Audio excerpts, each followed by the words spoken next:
तुम जब डेमोन्स्ट्रेशन करने जाओगे तो मांगोगे क्या?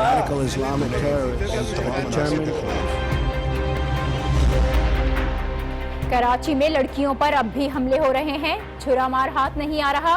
पुलिस नाकामी का सहरा मीडिया को बांध, अब नफ्सियाती मरीजों का डेटा खंगाला जाएगा, शायद कुछ निकल आए।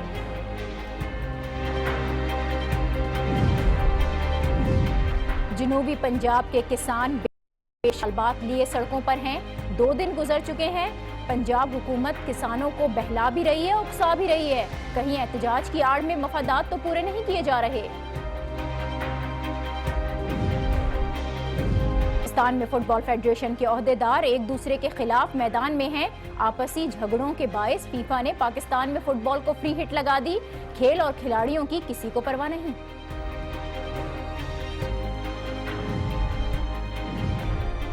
और मोहब्बत की शोहराए आफाक निशानी ताजमहल भारत में नफरत के सौदागरों के निशाने पर है।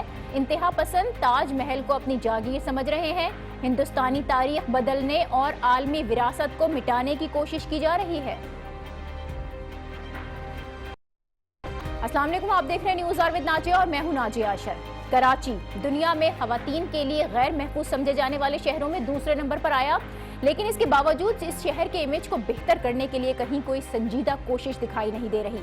कराची का छुरा मार अब भी पुलिस के लिए पहेली और खवातीन के लिए खौफ की अलामत बना हुआ है। 2 दिन पहले ही मंडी बहाउद्दीन से मुबैना मुलजिम वसीम की गिरफ्तारी हुई और लग ये रहा था कि शायद ये मामला हल हो गया।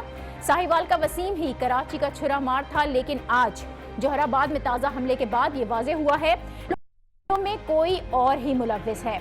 जोहराबाद में मोटरसाइकिल पर सवार लड़की पर तेज धार आले से आज हमला किया गया। इस बार भी हमलावर काला हेलमेट ही पहने हुए था। थानी भागने में भी कामयाब रहा। इस वाक़े के बाद ये कराची में होने वाली वारदातों में वसीम मुलव्विस नहीं है, बल्कि कोई और है जो मुलव्विस है। डीआईजी सुल्तान ख्वाजा, नेशनल आईजी मुश्ताक महर ने आज इस मामले पर सेनेट को कायमा कमेटी बराए इंसानी हुकूक वहाँ ब्रीफिंग दी और ये बताया कि मुबैना मुलजिम वसीम 16 मुख्तलिफ सिम्स इस्तेमाल करता रहा है। ज़्यादातर मोबाइल सिम्स रिश्तेदारों के नाम पर हैं, लेकिन एक भी सिम से कराची ना कॉल की गई है ना ही वसूल की गई, जिसके बाद अब लग यही रहा है कि शायद खवातीन पर हमलों के मुबैना मुलजिम वसीम को बरी कर दिया जाएगा। अगर साहिवाल का वसीम कराची का छुरामार नहीं है तो कराची में जो इस तरह की वारदातें हो रही हैं उसमें कौन मुलव्विस है, ये कहाँ है, क्यों इस तरह की वारदातें कर रहा है, ये सारे सवालात अब भी पहेली ही हैं। छुरामार ने अपनी कार्रवाइयाँ अब तक कुछ इलाके हैं, चंद इलाके हैं जहां मखसूस की हुई है, लेकिन जो इसका खौफ है वो पूरे शहर के अंदर है। इन दिनों खवातीन यूनिवर्सिटीज, दफातर, शॉपिंग, हर काम के लिए घर से निकलने से घबराती भी हैं, लेकिन इसके बावजूद मुलजिम के पहनावे, सवारी, वारदात के तरीक़ाकार पुलिस भी उतना ही जानती है जितना कि एक आम शहरी जानता है। इस केस में पुलिस इतनी बेबस क्यों है, किस तरीक़ाकार के तहत तहकीकात की जा रही हैं, इस पर हम बात करेंगे। हमें साबिक चीफ CPL से अहमद चुनाई साहब ने ज्वाइन किया है। बहुत शुक्रिया अहमद चुनाई साहब आपका।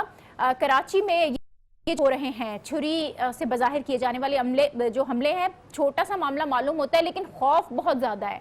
इसका इमेज कराची का जो इमेज है उस पर भी इसका असर पड़ रहा है। खवातीन अपने आप को बड़ा गैर महफूज समझती हैं। वजह आप क्या देख रहे हैं, पुलिस क्यों नहीं किसी तौर पर कोई मजबूत तहकीकात करके इस शख्स का पता लगा पा रही है? देखिए नाजिया, पंजाब में एक शख्स पकड़ा गया है वसीम, जिसके बारे में शुबा है कि उसने कराची में ये वारदातें की हैं और उसने वहाँ पंजाब में भी मुख्तलिफ शहरों में ये वारदातें की हैं और उससे मुताबिक जी हम ये समझते हैं कि ये एक साइकिक मरीज़ है, जो उसका एक सेट माइंड है कि वो किसी भी बदले के एवज जो है वो किसी को तकलीफ में देखना चाहता है। उसका मकसद खाना खासा उसको मारना नहीं देना है। और जाहिर है 13-14 वाक़यात हो जाए तो शहर में एक तशवीश की लहर तो फैलती है। ठीक है। हम तो ये कहते हैं कि ये छोटा नहीं, ये बड़ा वाक़या है और इसकी सरकोबी के लिए भी जो है वो काम करना चाहिए था। मैं समझता हूँ इस पर अच्छा खासा काम हुआ है और जो वसीम अरेस्ट हुआ है, लेकिन जो भी काम हुआ है, जो वसीम के अरेस्ट होने की आप बात कर रहे हैं, इससे मुतालिक पुलिस वाज़ेह तौर पर कहा है कि तफ्तीश में कुछ नहीं मिला है। जो सिम्स भी वो इस्तेमाल कर रहा था वहाँ से ना कराची कॉल की गई ना रिसीव की गई। DIG सुल्तान ख्वाजा और मुश्ताक महर साहब ने इस मामले पर ब्रीफिंग भी दी है। अब ये साबित हो रहा है कि मुलजिम कोई और है। अगर कोई और है तो ये किस तरह से सामने आएगा?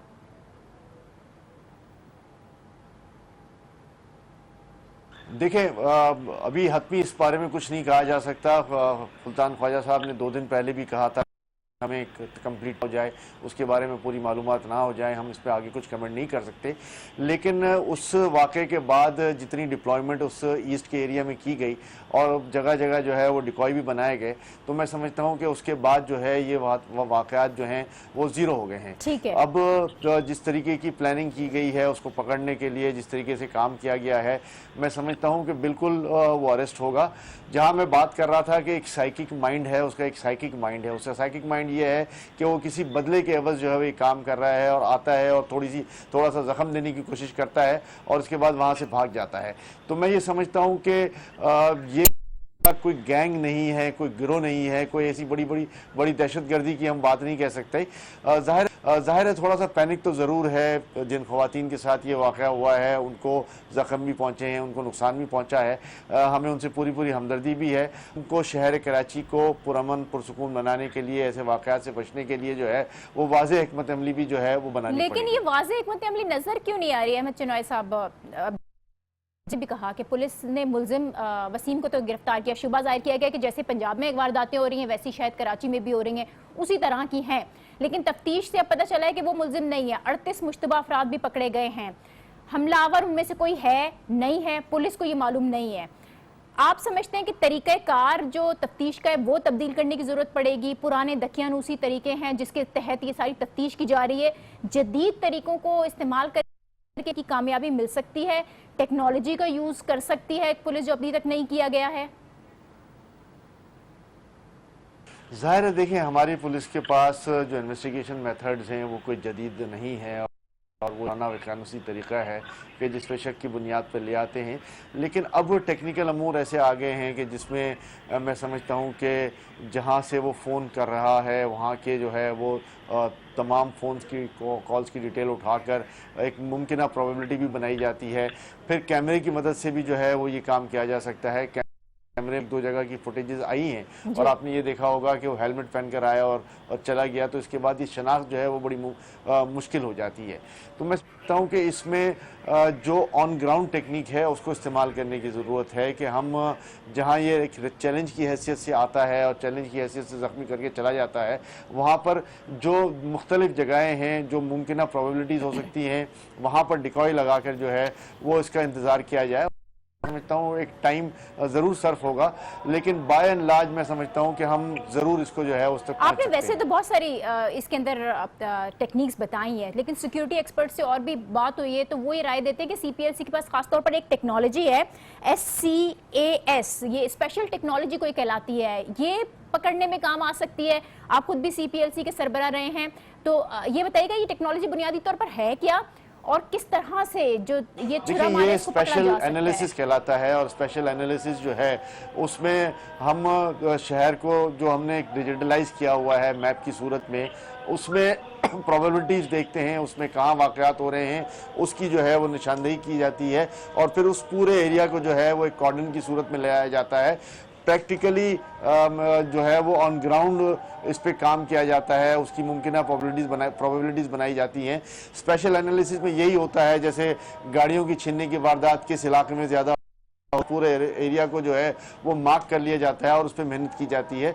इसी तरह जहाँ पर ये वारदातें हो रही हैं स्पेशल एनालिसिस के ज़रिए जो है वो उसकी प्रोबेबिलिटीज़ बनाकर उसको बिल्कुल ज़ीरो इन करके जो है वो उसको पहुंचने की कोशिश की जा सकती है। मैंने आपसे पहले कहा कि ऑन ग्राउंड जो है वो इस पे काम करना पड़ेगा। ऑन ग्राउंड जो है चाहे वो इलाके की पुलिस हो चाहे हमारी स्पेशल टीम्स हो, उनको वहां डिकॉय की सूरत में भी आना पड़ेगा और फिर जो है वो इस पे रिएक्शन करना पड़ेगा।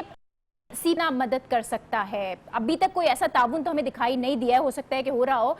सीपीएलसी से सिंध पुलिस की जानिब से किसी किस्म की दरखास्त की जाएगी तब वो एक्टिव होगा, या अभी ये दोनों सीपीएलसी और पुलिस साथ मिलकर ही काम कर रहे हैं, ढूंढने की कोशिश कर रहे हैं इस शख्स को? देखिए मैं समझता हूँ बिल्कुल काम कर रहा होगा और लड़कों को उसी तरह मेहनत करनी चाहिए जैसे हमारी थी और उस पर जो है वो ज़्यादा फोकस करके काम करना चाहिए। इसमें पहले मैंने कहा कि ग्राउंड पे आने की ज़रूरत है, इसमें दफ्तर पे बैठ के काम नहीं होगा।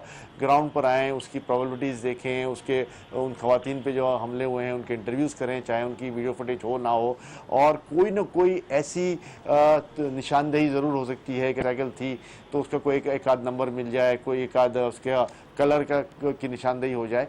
तो कोई वजह नहीं कि अगर हम ग्राउंड पे मेहनत कर लें, उन इलाकों पे मेहनत कर लें, फिर उन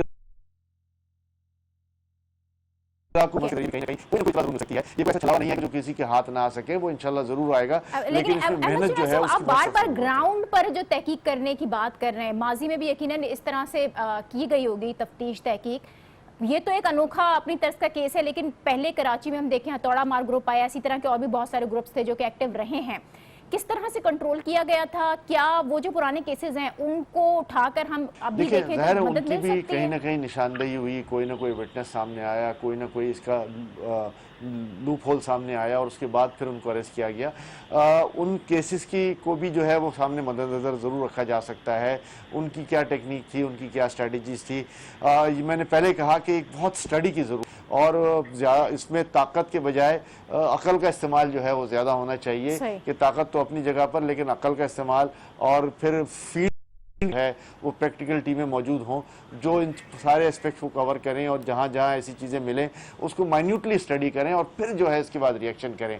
मैं यही काम नहीं कर सकता कि दफ्तर पे बैठ के मैं इंस्ट्रक्शन दे दूँ।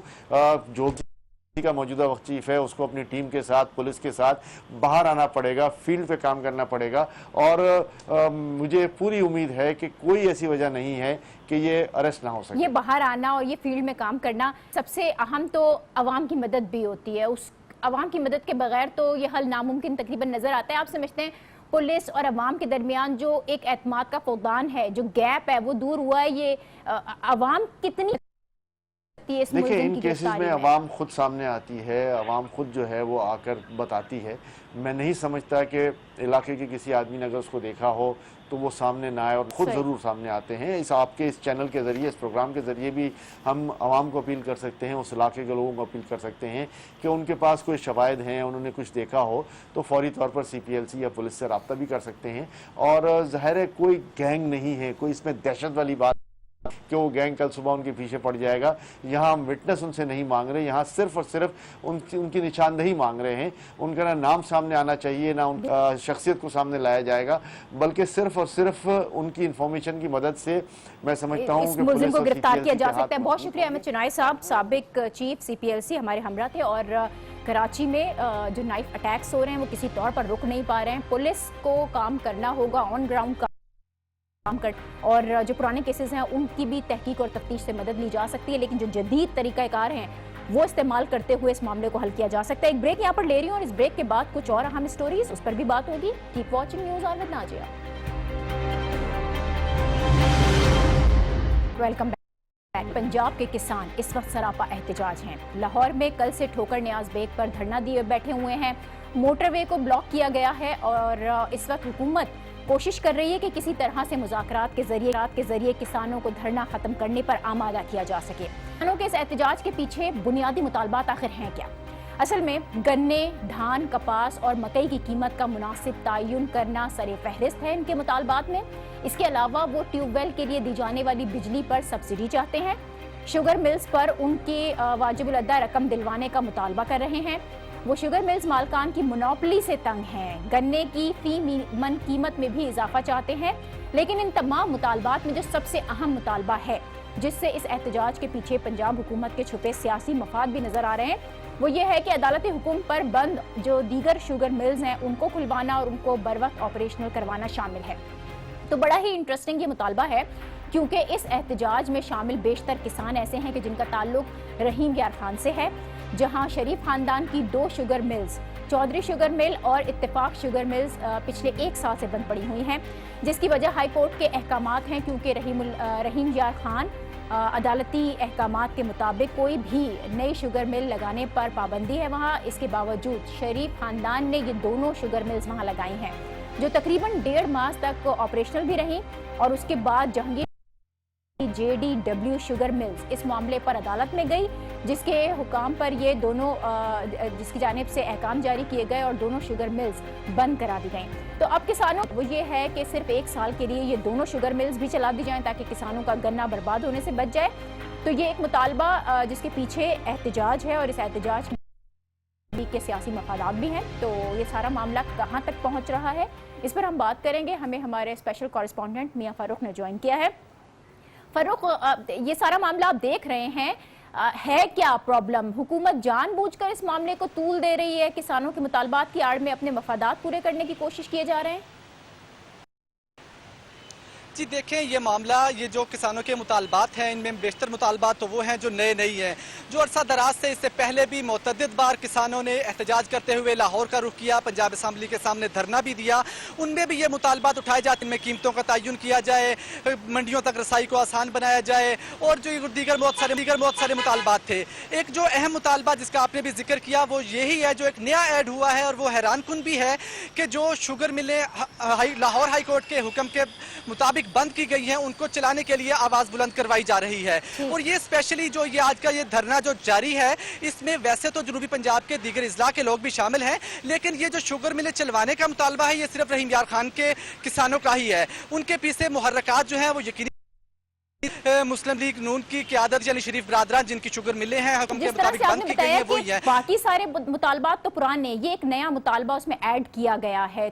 रहीम यार खान के जो किसान आए हैं, जो धरने पर बैठे हुए हैं, कौन कर रहा है ये तमाम मुतालबात सामने पेश कौन कर रहा है?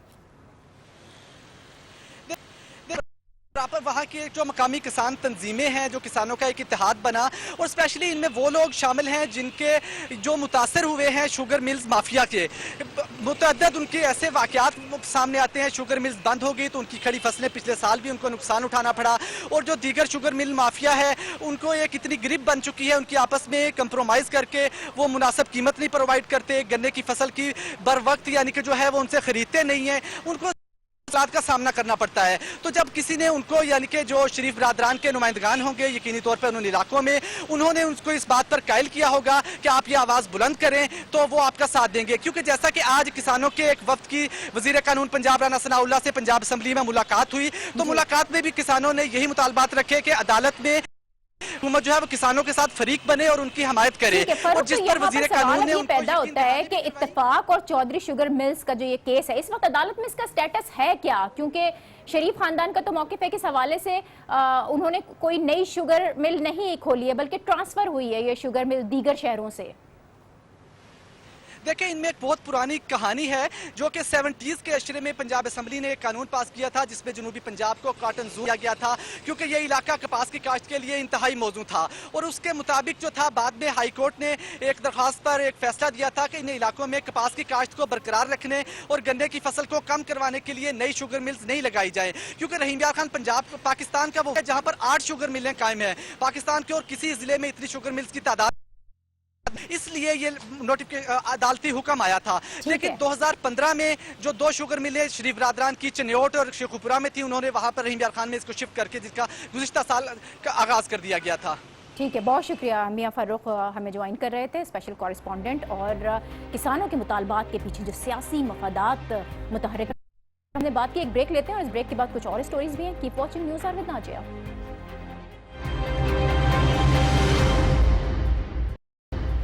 Welcome back.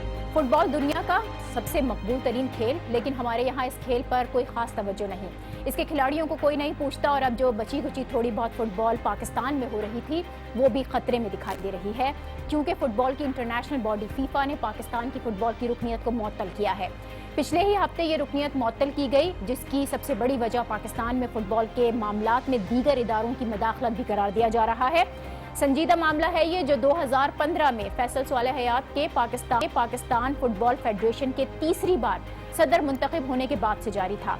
इन इलेक्शन के बाद से फुटबॉल फेडरेशन 2 ग्रुप्स में बटी हुई नजर आई। एक ग्रुप फैसल स्वाले हयात साहब का है, जबकि दूसरा ग्रुप उनके मुखालिफ है, जिसके मुताबिक फैसल स्वाले हयात का तीसरी बार फेडरेशन का सदर मुंतखब होना खिलाफ ज़ाब्ता है, क्योंकि पाकिस्तान स्पोर्ट्स बोर्ड के कवानीन के मुताबिक कोई भी शख्स 2 बार से ज्यादा किसी बॉडी का सदर मुंतखब नहीं हो सकता। इसी बुनियाद पर पाकिस्तान फुटबॉल फेडरेशन के 2015 के इंतखाबात को अदालत में चैलेंज किया गया। अदालत ने इस मामले के हल तक फुटबॉल फेडरेशन के जो मामलात हैं उनकी देखभाल के लिए एडमिनिस्ट्रेटर को तैनात किया, और लाहौर में फेडरेशन के मरकज फीफा फुटबॉल हाउस के तमाम इंतजामात एडमिनिस्ट्रेटर के सुपर्द कर। इसके अलावा फेडरेशन के तमाम अकाउंट्स भी मुंजमद कर दिए गए। फीफा मुसलसल इस मामले को पाकिस्तान फुटबॉल फेडरेशन के बतौर आज़ाद तंजीम काम करने में रुकावट करार देता रहा। पाकिस्तान को मुसलसल वार्निंग्स दी जाती रहीं। फीफा का इसी साल इस सारे मामले में एक इजलास भी हुआ जिसमें आखिरी बार वार्निंग दी गई कि पाकिस्तान फुटबॉल के जो मामलात हैं पाकिस्तान फुटबॉल फेडरेशन या PFF के मुंतखब सदर फैसल स्वाले हयात के हवाले कर दिए जाएं। इस हवाले से जो 31 जुलाई की डेडलाइन थी, पाकिस्तान की रुकनियत मुअत्तल करने की भी धमकी दी गई थी, लेकिन डेडलाइन गुजर गई। फीफा की जो वार्निंग्स थी उसको नजरअंदाज किया गया, जिसके बाद अब आखिरकार फीफा ने पाकिस्तान की रुकनियत को मुअत्तल किया और अब पाकिस्तानी सतह पर फुटबॉल की किसी भी एक्टिविटी में हिस्सा नहीं ले सकता। ये रुकनियत उस वक्त तक मुअत्तल रहेगी कि जब तक फेडरेशन के दफातर और उसके पब्लिक अकाउंट्स का जो कंट्रोल है तंजीम को लौटाया नहीं जाता। तो बहुत ही अफसोसनाक ये डेवलपमेंट है, जिसके बाद फुटबॉल फेडरेशन सरापा एहतजाज है। कल उन्होंने एक मुजाहरा भी किया, जिस सारे मामले पर प्रेस कॉन्फ्रेंस भी की गई, लेकिन इस सब के बावजूद हल होता ये मामला दिखाई नहीं देता। इसी पर हम बात कर रहे हैं। टेलीफोन लाइन पर हमें ज्वाइन कर रहे हैं सीनियर सियासतदान भी हैं, पाकिस्तान फुटबॉल फेडरेशन के सदर फैसल स्वाले हयात साहब। बहुत शुक्रिया फैसल स्वाले हयात साहब आपका। सर, ये सबसे पहले तो ये बताएं, तनाज़ा है क्या, क्यों जो आपस की लड़ाई है इसमें पाकिस्तान फुटबॉल का मुस्तकबिल दाव पर लगाए, इशू आखिर है क्या ये सारा का सारा? जी बहुत शुक्रिया। आपने इस इशू पे आपने खुद एक खासा एक मुफस्सल इंट्रोडक्शन भी दिया है। मैं बहुत मुख्तसर तरीके से मैं इसको बयान करने की कोशिश करूंगा। ठीक है। फीफा के साथ फुटबॉल फेडरेशन की जो एफिलिएशन है वो हम उन 213 दुनिया की तमाम मुल्कों में ममालिक की फेडरेशनों में शामिल हैं जो कि फीफा के साथ मुंसलिक हैं। और फीफा के साथ मुंसलिक होने और मतलब बड़ा वाज़ेह है कि हमने फीफा के कानून को मनोवन, फीफा के रेगुलेशंस को, उनके स्टैट्यूट्स को, उनके आइन को मनोवन हमने तस्लीम सिर्फ नहीं करना बल्कि अपने मुल्कों में भी, मुल्क अंदर भी लागू करना है। फीफा बड़े वाज़ेह तौर पे हर फेडरेशन को, हर मुल्क को ये कहती है कि जी अगर आपने हमारे इन कवानीन को मानना है, हमारे आइन को मानना है, तो आप हमारे साथ एफिलिएट रहें, हमारे साथ अपनी आपको मुंसलिक रखें। अगर आपने हमारे किसी भी कानून को नहीं तस्लीम करना तो आपकी मर्जी, आप हमारे साथ डी एफिलिएट हो जाएं, आप अपने इंडिपेंडेंट अपना काम कर लें। उसमें सबसे बड़ा जो एक शिक है फीफा के कानून में, जो कि तमाम 213 ममालिक पे यकसा जिसका इतलाक होता है, वो है थर्ड पार्टी इंटरफेरेंस। कि फीफा ने जितनी भी फुटबॉल फेडरेशन है दुनिया में, उन सबको पाबंद किया हुआ है कि अपने वो अफेयर्स इंडिपेंडेंटली चलाएंगी। उनकी थर्ड पार्टी कोई हुकूमती इदारा या दीगर जो इदारे हैं किसी भी मुल्क में, वो किसी भी तरह से असरअंदाज नहीं होंगे फुटबॉल फेडरेशन के काम के ऊपर या उसकी जो रेगुलेशंस हैं या उसकी जो पे। यहाँ पे बदकिस्मती से हुआ ये कि 2015 में जब हमारे इलेक्शन हुए, जो कि हर अभी 2 साल की बात, 2 टर्मों की बात की, हमारा कानून जो पाकिस्तान फुटबॉल फेडरेशन का है, जो फीफा के साथ जो फीफा का अप्रूव्ड आइन है हमारा, उसमें किसी किस्म की टर्म की कोई बंदिश नहीं है। तो फैसल स्वाले हयात साहब, ये जो तनाज़ा है वो तो हमारा अंदरूनी मसला है। आपका जो मुखालिफ ग्रुप है वो उसका मौक़िफ़ ये है कि आपने क्योंकि तीसरी बार फेडरेशन के सदर मुंतखब हो गए हैं और ये पाकिस्तान स्पोर्ट्स पॉलिसी की कवानीन की खिलाफ वर्जी है, क्योंकि ज़ाब्ता तो ये कहता है कि सदर, सेक्रेटरी और खजानची 2 बार से ज़ायद मुंतखब हो ही नहीं सकते। इस पर आपका क्या स्टांस है? मुझे ज़रा मौका दें। मैं एक तो आपको ये अर्ज करना चाहता हूँ, मेरा कोई मुखालिफ ग्रुप नहीं है। ये ग्रुप किसको आप कहते हैं, उसका कोई नाम भी तो होगा ना, कोई लोगों का नाम नहीं होंगे। ये जो मुतालबा है ये किसकी तरफ से आ रहा है? हुकूमती ग्रुप की तरफ से आ रहा है? हुकूमती, देखें अभी आपने कहा हुकूमती ग्रुप नहीं, ये है कैप्टन सफ्दर जो मेरे बनने चाहते थे सदर 2015 में। जब वो सदर नहीं बन सके तो उन्होंने सबसे पहले काम तो ये किया कि फुटबॉल हाउस जो यहाँ पे फिरोजपुर रोड लाहौर में है, उस पर उन्होंने कब्जा करवा लिया अपने नून लीग के वर्करों को भेज के, अपने इन गुंडों को भेज के, आतिशी असले के साथ वो कब्जा कर लिया उन्होंने। अब उसके बाद उन्होंने चंद एक आगे अपने जो लोग थे जो फुटबॉल के साथ छोटे मोटे मुंसलिक थे, उनको अपने ग्रुप के तौर पे सामने लेके आगे बना लिया। अब उसको आप ग्रुप तो नहीं कह सकते ना। इस मसले का हल कैसे निकलेगा फिर? मैं आपको वही अर्ज कर रहा हूँ जी। मैं पहले आप समझे ना इसका मसला है क्या, पहले आप ये समझेंगे उसके बाद हल पे आएंगे। जी जी जी। तो असल मसला ये है कि हुकूमत ने फुटबॉल कब्जा करने के हवाले से ये पूरा प्लान बनाया और उन्होंने 2.5 साल से ये कब्जा बरकरार रखा हुआ है। एक उनका जो किसी को उन्होंने खड़ा कर दिया अपने बिहाफ पे, और वो चले गए कोर्ट में। वहाँ पे लोग, ये वही लोग हैं जो मेरे साथ 3rd टियर 4th टियर पे काम करते थे। अब आपने बात की है जी स्पोर्ट्स पॉलिसी के हवाले से, ज़्यादा दूर की बात नहीं है। यही सूरत हाल पाकिस्तान ओलंपिक एसोसिएशन के साथ इसी हुकूमत ने पैदा की थी जब उन्होंने एक पैरेलल पाकिस्तान ओलंपिक एसोसिएशन बनाई आज से 2-3 साल पहले। जब इंटरनेशनल ओलंपिक एसोसिएशन IOC ने इनको जब जोर दिया और कहा कि हम आपको बैन कर देंगे, तो उन्होंने वो फुटबॉल फेडरेशन जो थी वो पैरेलल ऑर्गेनाइजेशन उसको खत्म किया और जनरल आरिफ हसन साहब तीसरी मरतबा दोबारा POA के सदर मुंतखब हुए पाकिस्तान में। तो ये तीसरी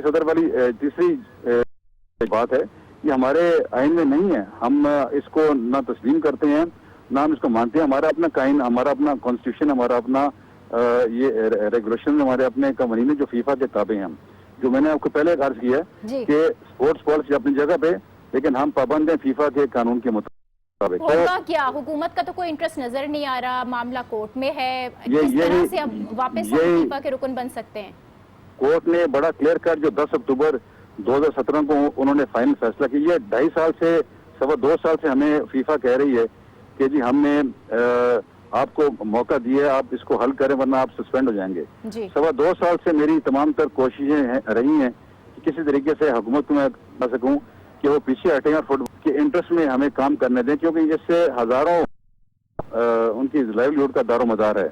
लेकिन क्योंकि हुकूमत ने तो टस से मस नहीं होना, जब इनको ना कोई इंटरेस्ट है किसी किस्म का फुटबॉल, क्या इनको मुल्क से इंटरेस्ट नहीं, कोई इन्होंने कोई इस पे रत्ती भर इसमें उन्होंने कान नहीं धरा। किसी किस्म के कोई पैचअप का इम्कान है? इस वक्त फुटबॉल फेडरेशन एहतजाज कर रही है। कल आप लोगों ने मुजाहिरा किया था, प्रेस कॉन्फ्रेंस भी की। आज क्या इस एहतजाज के बजाय अगर मुखालिफ ग्रुप के साथ मिलकर बैठकर बात हो सकती है, किसी किस्म के डायलॉग हो सकते हैं कि इसका बेहतर हल निकल आए? कोई आप फिर मुखालिफ ग्रुप की बात कर रहे हैं। मैंने आपको समझाया कोई मुखालिफ ग्रुप नहीं है, हुकूमत है वहाँ पे, कोई डायलॉग नहीं हो सकता इसमें। देखें आप समझे, पहले इशू को समझे।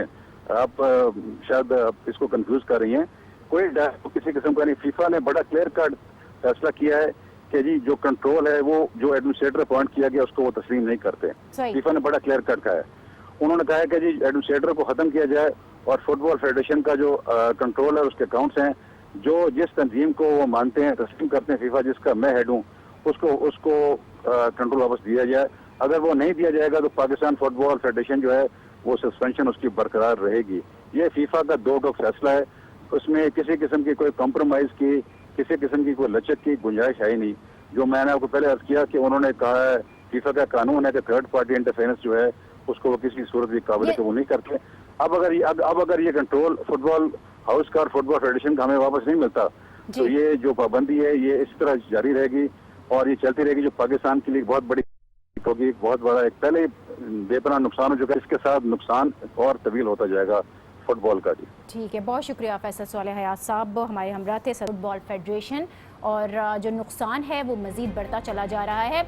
हमारे स्पेशल कॉरेस्पॉन्डेंट अकील अहमद भी हमारे हमरा हैं। अकील, आज प्रेस कॉन्फ्रेंस होनी थी, फैसल सालेह हयात साहब की तो गुफ्तगू आपने सुनी, वो किसी तौर पर ये मानने को तैयार नहीं है कि उनका कोई मुखालिफ ग्रुप भी है। फिर ये जो डिवाइड नज़र आ रही है, जो ये तनाज़ा है, इसको फिर किस तरह से सॉल्व किया जाएगा, किस तरह से इसका हल निकाला जा सकता है? देखिए नाजिया, एक्चुअली बात ये है कि फुटबॉल में क्योंकि सब लोग जो है ना वो उनकी कोशिश ये है कि ओहदों पर बराज महाराज, यही सूरत हाल फैसल सालेह याद साहब की है। फैसल सालेह याद साहब माशाल्लाह इसमें कोई शक नहीं है, क्योंकि मैं भी काफ़ी अरसे से स्पोर्ट्स की कवरेज कर, उनका टनोर है उसके दौरान उन्होंने फ़ुटबॉल के लिए काफ़ी काम किया है। उन्होंने under 14, under 12, under 16, under 19, under 21, 23 टीमें बनाई हैं और पूरे मुल्क में इसका जाल बिछाया। और उन्होंने जो फीफा और AFC से जो एड्स भी हैं वो भी ली हैं, ग्रांट्स मिली हैं, उन्होंने फीफा गोल प्रोजेक्ट भी बनाए हैं। लेकिन बात यही है कि कोई भी ये ओहदा छोड़ने को तैयार नहीं है। इनके साथ बिल्कुल इसमें कोई शक नहीं कि इनके साथ जो लोग थे उन्होंने ही एक ऐसी ये जो आप साथ वाले लोगों की बात कर रहे हैं अकील, वो तो इसको मान नहीं रहे थे बहरहाल, लेकिन ये कौन लोग हैं जो इस मामले को कोर्ट तक लेकर गए हैं? अब कोर्ट में ये मामला पेंडिंग पड़ा हुआ है, लेकिन क्योंकि जाहिर है आपस में ये ओहदों की ही ये जंग है जिसकी वजह से नुकसान पहुंच रहा है, तो ये आप हाईलाइट करेंगे कौन है जो कोर्ट गए थे?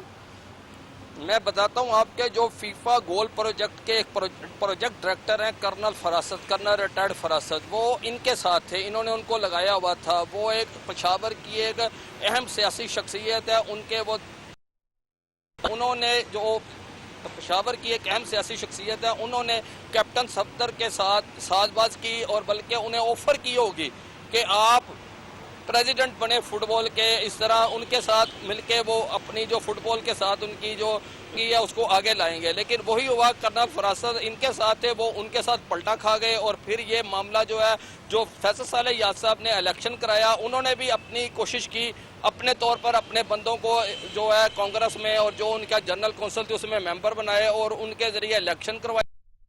मतलब ये कि जो मामला है वो इंतजामी इतना नहीं है जितना ये सियासी मामला है। तो ये फैसल साले हयात साहब 3 मरतबा रह चुके हैं प्रेसिडेंट, इनका जो टेन्योर है इस दौरान परफॉर्मेंस कैसी रही है, कारकर्दगी कहाँ पर गई है, क्या रैंकिंग रही है पाकिस्तान फुटबॉल की? देखें, रैंकिंग जो है ना फुटबॉल आलमी जो है ना दुनिया भर का मकबूल तरीन फुटबॉल, जाहिर है यूरोप इस तरह दूसरे ममालिक से इसका मुकाबला पाकिस्तान तो कहीं भी नहीं कर सकता। लेकिन ये मैं कह सकता हूँ कि वसूख के साथ के फैसल साले याद के दौर में फुटबॉल हुई है, हो रही थी, जिसका ये हुआ था कि टीम में बाहर जा रही थी, अंडर 14 ईरान टीम जा रही थी कोई किसी मुल्क में, और पाकिस्तान की रैंकिंग 164। लेकिन जाहिर है फुटबॉल का फ़र्क बहुत है पाकिस्तान का और दुनिया का जो दूसरे ममालिक है उनमें फैसिलिटीज़ वगैरह बहुत पाकिस्तान में कम है। लेकिन फुटबॉल हो ररही थी, लेकिन इसका ये नुकसान हुआ है, फुटबॉल हो रही थी लेकिन पाकिस्तान टीम की रैंकिंग बहुत गिरी थी, 205 पर आ गए थे। नहीं, 165 पे तब थी जब ये 165 या 171 थी जब फैसल साले याद प्रेसिडेंट थे, और उसके बाद जब इनको हटा दिया गया और फिर टीम में जाहिर है कहीं जा ही नहीं रही, जाहिर है वो जो रैंकिंग है वो बिल्कुल नाजिया गिर के 205 पे आ गई है। जाहिर है जब आप किसी इवेंट में शिरकत ही नहीं करेंगे तो जाहिर है उसका रिजल्ट तो यही मिलेगा कि आप बिल्कुल रैंकिंग में नीचे चले जाएंगे। पाकिस्तान ने अच्छी परफॉर्मेंस दी है फुटबॉल में, इंडिया को भी हराया, यहाँ पर आपने सिंगापुर को बुलाया इन्होंने। ये मैं बताता चलूँ कि फैसल साले हयात को ये क्रेडिट जाता है कि 2009 के बाद जिस तरह की एक्टिविटी जो हमला हुआ था श्रीलंकन टीम के बाद, उसके बाद कोई जो बैनुल अक़वामी तमाम ही गेम्स मुतासिर हुए थे। बहुत शुक्रिया, थैंक यू अकील हमारे हमरा मौजूद थे। और रिस्पोंडेंट आज जो प्रेस कॉन्फ्रेंस हुई फुटबॉल फेडरेशन से मुताल्लिक जो उमूर थे वो सारे के सारे हमसे डिस्कस कर रहे थे। और अब अगली स्टोरी की तरफ चलते हैं, हमारी आखिरी स्टोरी। ताजमहल दुनिया के 7 अजूबों में शामिल आजकल उत्तर प्रदेश की बीजेपी हुकूमत की का शिकार हुआ है, नफरत का शिकार हो रहा है। पहले से रियासत की सकाफती विरसे की जो फहरिस्त उससे निकाला गया, अब सयाहत की गाइड से भी हटा दिया गया है। सालाना बजट में भी ताजमहल के लिए कोई फंड नहीं रखा गया। भारतीय हुकूमत की ये बड़ी अजीब सी, जिसमें तारीख का ये हसीन शाहकार खतरे में पड़ा है। ताजमहल की अहमियत है क्या और दुनिया भर के लिए ये कितना बड़ा अट्रैक्शन है, इस पर एक रिपोर्ट आपको दिखाते हैं। संगमरमर से तामीर करदा आगरा का ताजमहल पूरी दुनिया में मोहब्बत की अलामत, दुनिया के 7 अजायब में से एक। मुगल शहंशाह शाहजहां का अपनी बीवी मुमताज महल के लिए अकीदत भर पूरी दुनिया इसे सयाहती मकामात में सरे फहरिस्त रखती है। हर साल लाखों सयाह ताजमहल को देखने के लिए भारत आते हैं और कई नामवर शख्सियात इस खूबसूरत अजूबे की सैर कर चुके हैं। देखिए इनमें कौन कौन शामिल है।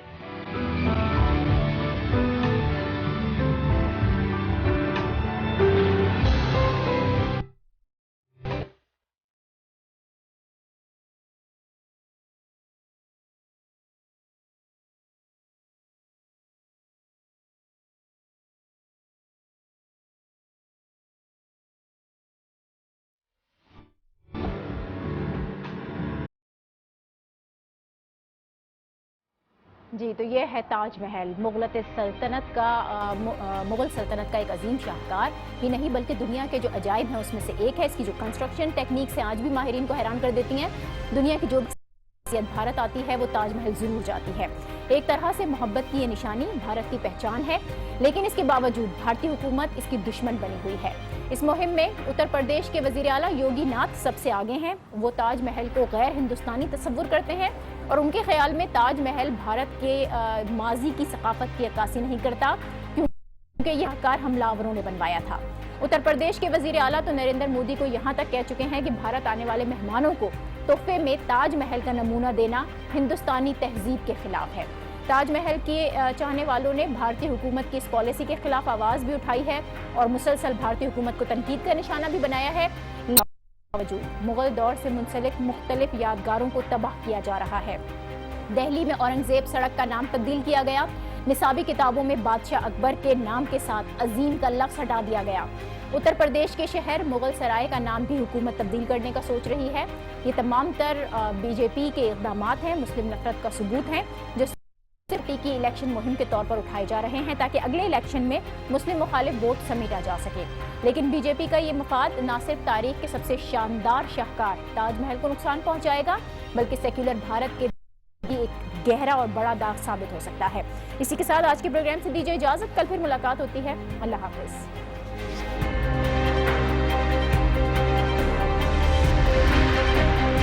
करनों पढ़नों के लिए हमारे पास वक्त नहीं है।